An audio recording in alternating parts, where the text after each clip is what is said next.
የነቢዩላህ ኢብራሂም አለይሂ ሰላም ታሪክ ክፍል 2። ኢብራሂም ለማቃጠል ዝግጅት ማድረግ ጀመሩ። ለእርሱም ግን በእሳት ነበልባል ውስጥ ጣሉትም አሉ። ሱረቱል አሶፋ 97 የመሬት ክልልን ወሰኑ። አፈር የሌለበት ደረቅና ድንጋያማ ምድርን መረጡና ከዚያን በድንጋይ ከአብ ከበቡት። ቀጥለው ሰዎች ሁሉ በዚያ ክልል ውስጥ የማገዶ እንጨት እንዲያስቀምጡ ትዕዛዝ አስተላለፉ። አሰላሙ አለይኩም ወራህመቱላሂ ወበረካቱ። ወደ የተከበራችሁ የቻናሌ ቤተሰቦች እንዴት ናችሁ? ሰላም ናችሁ? አይ ከኔ ጋር አልሐምዱሊላህ ወለከል ሐምድ በጣም ሰላም ነኝ። በያላችሁበት ሰላማችሁ ብዝት ይበል። ክርስቲያን ወገኖችም ሰላም ብያለሁ። ለቻናሉ አዲስ የሆናችሁ ሰብስክራይብ ቪዲዮውን በመጫን ቤተሰብ የሆናችሁ አበረታቱኝ። ዛሬም እንደተለመደው ከትናንቱ የቀጠለ የነቢዩላህ አለይሂ ሰላም ታሪክን ክፍል 2 ይዤ ብቅ ብያለሁ። የነቢዩላህ አለይሂ ሰላም ታሪክ ክፍል 2። ኢብራሂምን ለማቃጠል ዝግጅት ማድረግ ጀመሩ። ለእርሱም ግንብን ገነቡ፣ በእሳት ነበልባል ውስጥ ጣሉትም አሉ። ሱረቱል አሶፋት 97 የመሬት ክልልን ወሰኑ። አፈር የሌለበት ደረቅና ድንጋያማ ምድርን መረጡና ከዚያ በድንጋይ ከአብ ከበቡት። ቀጥለው ሰዎች ሁሉ በዚያ ክልል ውስጥ የማገዶ እንጨት እንዲያስቀምጡ ትዕዛዝን አስተላለፉ። ሴቶች እና ሕፃኖች እንኳ ሳይቀሩ ሰዎች ሁሉ እንጨትን መሰብሰብ ጀመሩ። እንጨቱ ራሱ የተገነባ ግንብ እስኪመስል ድረስ ከመሩት። ከዚያ እሳት ለኮሱባት። ማስፈንጠሪያ ወንጭፍን አቀረቡ። በጦርነት ወቅት ድንጋዮችን የሚያስወነጭፉበትን ወንጭፍ ነው ያቀረቡት። ኢብራሂም አለይሂ ሰላም ማስወንጨፊያ ላይ አስቀመጡት። በዚህን ጊዜ ኢብራሂም አንድ ጌታውን የከጀለ ሰው ጌታውን በሚጠራበት ጥሪ ሐዘን በገባው በተጨነቀ ሰው ጥሪ ጌታውን ጠራ። ኢማም አልቡኻሪ በሷሂህ ሐዲሳቸው እንደዘገቡት የአላህ መልእክተኛ ሰለላሁ ዐለይሂ ወሰለም ሐስቡናላህ ወኒዕመል ወኪል፣ አላህ በቂያችን ነው፣ እርሱም መመኪያው ምንኛ ማረ አሉና ይህንን ቃል ኢብራሂም አለይሂ ሰላም ወደ እሳት ወረወሩት። ጊዜ ብሏታል አሉ። ሐስቡናላህ ወኒዕመል ወኪል፣ አላህ በቂያችን፣ አዎን አላህ ይበቃሃል፣ አብደላህ አላህ ይበቃሃል፣ ሌላን አትከጅል፣ በእርሱ ብቻ ላይ ተመካ። በእያንዳንዱ ዘገባዎች በእርግጥ ጥንካሬ የላቸውም። ኢብራሂም አለይሂ ሰላም በወንጭፍ ተወርውሮ እየተምዘገዘገ ሳለ ጅብሪል ወደሱ መጣና ኢብራሂም ሆይ ጉዳይ አለህን ብሎ ጠየቀው ይላል። ከአንተ ምንም ጉዳይ የለኝም፣ ከአላህ ግን አዋለኝ ብሎ ተነግሯል ይላል። በአንዳንድ ዘገባ ደግሞ በዝናብ ላይ የተመደበው መልአክ ኢብራሂምን ለማቃጠል በተለኮሰው እሳት ላይ ዝናብ ለማውረድ እና እሳቱን ለማጥፋት የአላህ ሱብሃነሁ ወተዓላን ፍቃድ ይጠይቃል ይላል። ግን የአላህ ትዕዛዝ ደግሞ ከምንም የፈጠነ ነበር። አላህ ሱብሃነሁ ወተዓላ እንዲህ ይላል፣ ሱረቱል አንቢያ 69 እሳት ሆይ በኢብራሂም ላይ ቀዝቀዝ፣ ሰላም ሁኚ አልን። ታላቅ ተአምር ነው። ሱረቱል አንቢያ 70 በእርሱም ተንኮልን አሰቡ፣ በጣም ከሳሪዎችም አደረግናቸው። ኢብራሂም አለይሂ ሰላም በእሳቲቱ ላይ ወደቀ። አላህ ሱብሃነሁ ወተዓላ በእርሱ ላይ ቀዝቃዛና ሰላም አደረገ። ኢብኑ አባስ በሚነግሩት ሐዲስ አላህ ሱብሃነሁ ወተዓላ ሰላማዊ ቀዝቃዛ ባይል ኖሮ ቅዝቃዜው ያሰቃየው ነበር ይላሉ። እሳት በአላህ ሱብሃነሁ ወተዓላ ትዕዛዝ ካልሆነ በስተቀር ማቃጠል አትችልም በለዋም በአላህ ሱብሃነሁ ወተዓላ ፍቃድ ካልሆነ በስተቀር መቁረጥ አትችልም። እነዚህ ፍጥረታት በራሳቸው ችሎታ የላቸውም። እነሆ ችሎታን የሚሰጥ እንዲህም የሚነጥቃት እርሱ ነው ሱብሓነሁ ተዓላ። ኢብራሂም ዓለይሂ ሰላም እሳት ላይ ወድቆ በነበረበት ወቅት ልብሱ በእሳት አልተቃጠለም ነበር። ከአካሉ ታስሮበት ከነበረው ገመድ ውጪ ምንም አይነት ቃጠሎ አልደረሰበትም ነበር። እጁ ላይ ያለው ገመድ ተቃጥሎ እጁ ግን ምንም ነገር አልነካውም። ሁሉን ቻይ የሆነው አምላክ ጥራት ይገባው። ሰዎች ትርኢቱን በማየት ላይ ዘወተሩ። እሳቲቱ እስክትዳፈን ድረስ እዚያው ቆዩ። በድንገት ኢብራሂም ዓለይሂ ሰላም ከእሳቲቱ መሃል እየተንፈለሰሰ ተመለከቱ። በሐዲስ ዘገባው እንደመጣው ኢብራሂም ዓለይሂ ሰላም እኔ በእሳት ውስጥ እንደነበርኩ ጊዜ ደስታን አላየሁም ሲሉ ተናግረዋል። ታላቅ ጸጋ ነበር። ይካ የደረሰ ወደር የሌለው ሰላማዊ እና ቀዝቃዛ አየር። ሰዎች ተደነገጡ። በእሳት መሃል የቆመ ሆኖ ይመለከቱት ጀመር። ደግሞ አይቃጠልም። ሰዎች ደግሞ እያዩት ነው። እንዴት ያለ ተአምር ነው! እንዴት ያለች ድንቅ ነገር ነች! ከዚያን ኢብራሂም ዓለይሂ ሰላም በእርሱ ላይ አንዳችም ጉዳት ሳይደርስ ከእሳቱ ወጣ። እንዲሁም ከመሆኑም ጋር ከሉጥ በስተቀር በኢብራሂም ያመነ አልነበረም። በእርግጥ ባለቤቱ ሳራ አምናበታለች፣ ግን ሳራን ያገባው ከዚያ ክስተት በኋላ ነው። በዚህ ጊዜ በባቢሎን ሰዎች መሃል ከሉጥ ዓለይሂ ሰላም በቀር ያመነ አልነበረም። ሱረቱል አንከቡት 29 የሉጥም ለእርሱ አመነ። ኢብራሂምም እኔ ወደ ጌታዬ ተሰዳጅ ነኝ፣ እነሆ እርሱ አሸናፊው ጥበበኛው ነውና አለም ይለናል። ያመነው ሉጥ ብቻ ሲሆን የቀሩት ሁሉ ክደዋል። ይህ በተከሰተበት ጊዜ ከነሱ ተስፋ ቆረጠ። ሲጀመር ከዚህ በላይ ምንን ይፈልጋሉ? ጣዖታቱ ተሰባብረዋል። ተአምሩን ደግሞ ሁላቸውም በዓይናቸው አይተዋል። ሆኖም ግን አላመኑም። በዚህን ጊዜ ኢብራሂም ለመሰደድ ወሰነ። በባቢሎን ውስጥ በሚዘዋወር ዜና በጊዜው ሰፊ ግዛትን ያስተዳድር የነበረው ንጉሥ ጉዳዩን ሰማ። ስሙ ኑምሩድ ይባላል። ይህ ንጉሥ እሳት ውስጥ ተወርውሮ እሳት ያላቃጠላቸውን ሰው ዜና ሰማና ይህንን ሰው አምጦልኝ አለ። ኢብራሂም ዓለይሂ ሰላም ወደ ኑምሩድ ተቀረበ። ያናግረው ጀመር። ለጌታው ይጠይቀዋል። አላህ ሱብሓነሁ ወተዓላ እንዲህ ይለናል።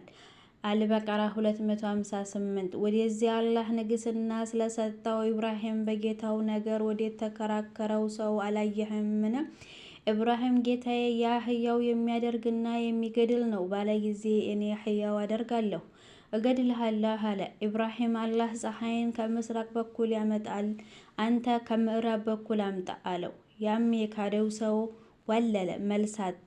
አላህም በዳዮች ህዝቦችን አይምርም። በአንዳንድ ዘገባዎች እንደተጠቀሰው ምድርን ያስተዳደሩ 4 ንጉሶች ነበሩ። የምድርን አብዛኛውን ክልል ያስተዳደሩ ንጉሶች ማለት ነው። በእነኛ 4 ንጉሶች ኑምሩድ አንደኛው ነው። ሁለተኛው ዙልቀረናይን ነው። ሶስተኛው አይሁዶችን ያረደው እና ያቃጠለው ቡክቱነሳር ነው። እኒህ ሰዎች የምድርን አብዛኛውን ክልል አስተዳድረዋል። ኑምሩድም እንዲሁ የምድርን አብዛኛውን ክልል ያስተዳድር ነበር።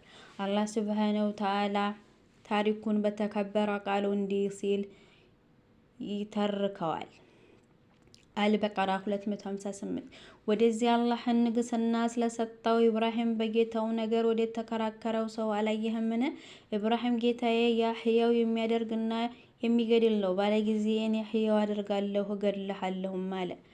ንጉሱ የሞት ፍርድ የፈረደባቸው ሁሉ እስረኞች ነበሩ። ሁለቱም እንዲቀርቡ አደረገና አንደኛው ግደሉት፣ ሌላኛውን ፍቱት አለ። ከዚያ ይኸው እኔ እገድለዋለሁ ህያውም አደርገዋለሁ አለ። እኔ በምሰጠው ትእዛዝ ከፊል ሰዎች ህያው ሲሆኑ ከፊል ሰዎች ደግሞ ይሞታሉ። ህያው ማድረግና መግደል ይህ አይደል አለ። በመሰረቱ እሱ የሚለውና ኢብራሂም እያለ የነበረው አይገናኝም። ኢብራሂም አለይሂ ሰላም ያው መሰረታዊውን ህይወትን መዝራትን ነው። እናም እስትንፋስ መውሰድን እንጂ ንጉሱ ሲል የነበረውን አልነበረም። ኢብራሂም አለይሂ ሰላም በተመሳሳይ ርዕስ መልሶ ሊከራከረው አልፈለገም። አንድ ሰው በመጣኸው ነገር ሲክድ ከዚያ ያጠነከረ ማስረጃ ታቀርባለህ። ኢብራሂም አላህ ፀሐይን ከምስራቅ በኩል ያመጣል፣ አንተ ከምዕራብ በኩል አምጣ አለው። ያም የካደው ሰው ዋለለ፣ መልስ አጣ። አላህም በዳዮች በህዝቦች አይመራም። ኢብራሂም አለይሂ ሰላም ከእሳት እንዴት እንደዳነና ያወቀ ስለነበር ደግሞ ሊጋፈጠው አልፈለገም። እኛ ዘንድ እንድትቆይ ስለማንፈልግ ሂድልን አለው። ከዚያ ኢብራሂም አለይሂ ሰላም የኢራቅን ምድር በመሰናበት ወደ ሻም ወይም ሶሪያ ተሰደደ። ሐራን ወደምትባል ክልልም ደረሰ። ሳራ አግብቷት ነበር። የአጎቱ የሐራን ልጅ ነበረች። ነቢዩ ሰለላሁ ዐለይሂ ወሰለም በምድር ላይ ከሐዋ በስተቀር ከሳራ በላይ ውብ ቆንጆ አልተፈጠረም ሲሉ ተነግረዋል። ከዓለማት ሴቶች ሁሉ ውብ ሴት ነበረች። ከዚያም አብረው ተሰደዱ። ሱረቱል አንከቡት 26 ሉጥም በእርሱ አመነ። ኢብራሂም እኔ ወደ ጌታዬ ተሰዳጅ ነኝ፣ እነሆ እርሱ አሸናፊው ጥበበኛው ነውና አለ። ወደ ፊለስጤን ድንበር ወደ ሻም ተሰደዱ። ሱረቱል አንቢያ 71 እርሱንና ሉጥንም ወደዚያች በውስጧ ለዓለማት በረከት ወደ ያደረገባት ምድር በመውሰድ አዳን። ሐራን ደረሰና በውስጧ በመኖር በከተማዋ ነዋሪም መሃል አንዱ ሆነ። ሐራን ሀገሩ ሆነች። በሐራን ውስጥ ሰዎችን ወደ አላህ መንገድ ይገዝብ ጀመር። ሐራን ውስጥ የነበሩ ህዝቦች ያመልኩ የነበሩት ጣዖታትን ሳይሆን ከዋክብትን ነበር። ኢብራሂም ደግሞ አለይሂ ሰላም እኚህን ጣዖታትን ማምለክ ውድቅ መሆኑን አምልኮት መሆኑን ሊያሳያቸው ፈለገ። ይህ በቁርአን አንቀጾች ተገልጿል። ከዋክብትን ያመለኩ ስለነበር የአምልኮ ተግባሩን የሚፈጽሙ በሌሊት ነበር። ከዕለታት አንድ ቀን አብሯቸው ወጣ። ይህ አምልኮ ውድቅ መሆኑን ሊያሳያቸው ፈልጎ ስለነበር። ሱረቱል አንዓም 75 ከዚሁም ኢብራሂምን እንዲያውቅና ከአረጋጋጮቹም ይሆን ዘንድ የሰማያትንና የምድርን መለኮት አሳየው ይላል። አላህ ሱብሓነሁ ወተዓላ ከፈተና ከዋክብቱን የፈጠረ ፍጥረቱን የሰማያትንና የምድር ግዛት ይመለከት ጀመር። አላህ ግንቦችንና በሌሎች ሰዎች ላይ ያለውን ግርዶሽ ገለጸለትና የዛሬ የጠፈር መመልከቻ መነጽሮች ያልደረሱበትንና ያላዩትን ነገር ሙሉ አላህ ሱብሓነሁ ወተዓላ ለኢብራሂም አለይሂ ሰላም አሳየው። ያ የምድርንና የሰማይን መለኮት ያየ ሰው ከዋክብትን ያመልካል ተብሎ አይጠበቅም። ይህ አንዳንድ ተርጓሚም የተፈተኑበት ነው።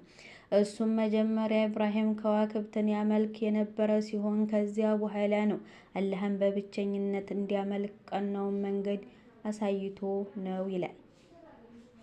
ከዚያ በኋላ ነው ወደ ተውሂድ የመጣው ይላል። ግን ይህ ታላቅ የሆነ ስህተትና ክፍተት ነው።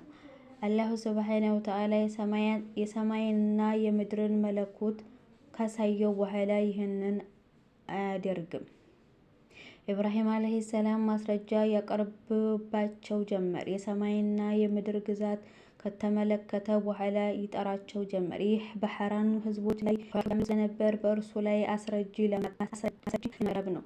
ሱረቱል አንዓም 76 ሌሊቱም በእርሱ ላይ ባጨለመ ጊዜ ኮከብን አየ። ይህ ጌታዬ ነው አለ። በጠለቀ ጊዜ ጠላቂዎችን አልወድም አለ።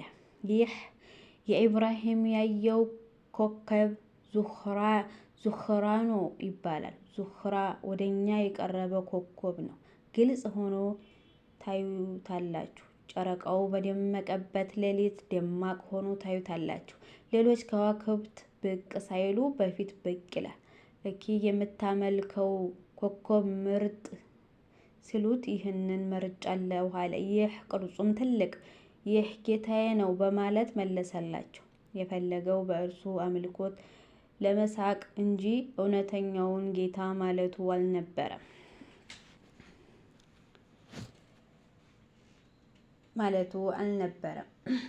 ሁላቸውም አምላኬ ስለሚሉ ሁላቸውም የሚያመልኩት ኮከብ ስለነበራቸው ሊያስተምራቸው ፈልጎ ነው። ሌሊቱ በተወገደ ጊዜ ያቺ ዙሆራ ኮከብ ተሰወረች። ጌታ የት ሄደ? የት ገባ? ጌታ እንዴት ይደበቃል? በአሁን ሰዓት እኔ ጌታዬን እፈልጋለሁ እያለ እኔ ጠላቂዎችን አልወድም አለ። በስተመጨረሻ በሚቀጥለው ሌሊትም አብሯቸው ወጣ። ጨረቃን አየ እና ይህ ጌታ ነው አለ። በገባም ጊዜ አማልክቶቹ በሙሉ ጠላቂዎች ናቸው እንዴ አላቸው። አላህ እንዲህ ይላል ሱረቱል አንዓም 77 ጨረቃንም ወጪ ሆኖ ባየ ጊዜ ይህ ጌታዬ ነው አለ። በገባም ጊዜ ጌታዬ ቅኑን መንገድ ባይመራኝ በእርግጥ ከተሳሳቱት ህዝቦች ሆናለሁ አለ።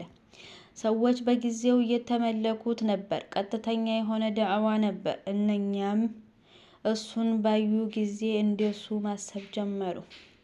ጌታ ሆኖ እንዴት ይደበቃል ይሉ ጀመር። መልካም እንዲህ የሚደበቅ ከሆነና እኛ በቀን የምንፈልገው ቢሆን ምን እናደርጋለን አሉ።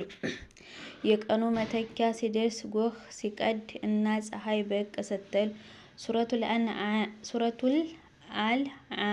አንዓም 78 ፀሐይንም ጮራዋን ዘርግታ ባየ ጊዜ ይህ ጌታዬ ነው፣ ይህ በጣም ትልቅ ነው አለ። በሌሊት ያሉት ትንንሽ ከዋክብቶች ለምን ታመልካላችሁ? ቀን የምትወጣውን ትልቋን ፀሐይ አታመልኩምን? አላቸው። በገባችም ጊዜ ወገኖቼ ሆይ እኔ ከምታጋሩት ሁሉ ንጹሕ ነኝ አለ። ሱረቱል አንዓም 79 እኔ ለዚያ ሰማያትና ምድርን ለፈጠረው አምላክ ቀጥተኛ ስሆን ፊቴን አዞርኩ፣ እኔም ከአጋሮች አይደለሁም አለ። በዚህን ጊዜ ብዙዎች ይከራከሩ ጀመር። አላህ ሱብሓነሁ ወተዓላ ሲናገር በሱረቱል አንዓም 80 ወገኖችም ተከራከሩ በአላህ አንድነት በእርግጥ የመራኝ ሲሆን ትከራከሩኛላችሁ፣ በእርሱም የምታጋሩት ነገር አልፈልግም። ግን ጌታዬ ነገር ቢሻ ያገናኘኝ፣ ጌታዬም ነገሩን ሁሉ እውቀቱ ሰፋ፣ አትገነዘቡምን አላቸው። ከሌሎች ጋር የደረሰውን አይነት ክርክር ተከራከራቸው።